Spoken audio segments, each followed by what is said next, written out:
guys, welcome to something interesting.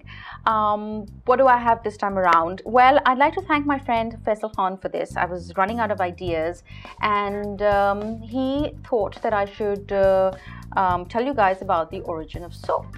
So yeah, Sapo, Latin for soap, and it comes from the ancient Roman times. And according to the Roman legend, there was the Mount Sapo where animals were sacrificed, and when it rained, it washed the slippery mixture of melted animal fat and ash. And when it came down the Tiber River, women who were washing their clothes thought that their clothes kind of cleaned much better when there was this fat and ash, and that is really the origin of a somewhat warped kind of a soap. Then we have references in history with the Babylonians, and it's actually these clay cylinders that were excavated in ancient Babylon, which is as early as 2800 BC. And these cylinders actually contained contents of fat and ashes, which was a way of a method of making soap. However, what they were used for was a bit of a debate, because some thought that it was kind of a gel which was probably used for hairstyling, but nonetheless they were these clay cylinders, and they were making some sort of a detergent or a soap in those jars.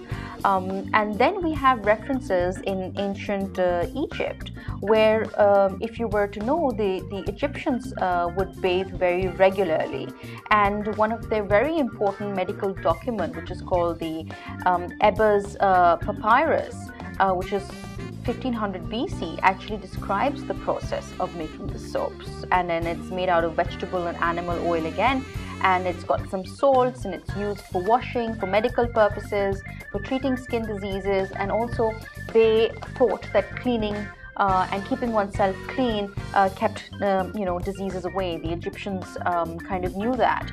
And after that, Roman civilization, as the Romans advanced, so did the practice of bathing. As you know, the Roman baths, they were very famous, and people would go into the Roman baths and hot water and salts, and they wanted to get rid of skin diseases and all. They're very famous in history. So these baths were again very famous, and you'll get various references in history about the Roman baths, and these soap-like gels were actually used for cleansing purposes at that point.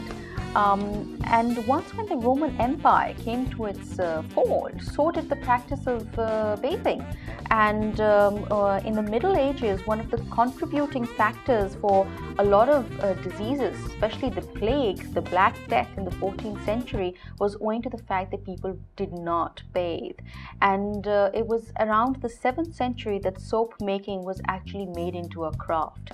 And there was a point when the soap making was actually taxed, and then they went, they removed taxation from it to actually make it more mainstream. And it was only as recent as the 17th century that soap became kind of mainstream and was used as an item of cleanliness. And with that thought, let me tell you that even a lot of people to date don't use soap, but we need to understand how hygiene is so important. And yes, keeping clean will keep diseases away. So I thought I'd let you know a bit about soaps. And yes, in fact, they are that old, and hygiene is so very important, but we kind of see it lacking around us, with body odor issues and stuff like that. So anyways, keep yourself clean, and I'll see you guys next time around. Bye-bye.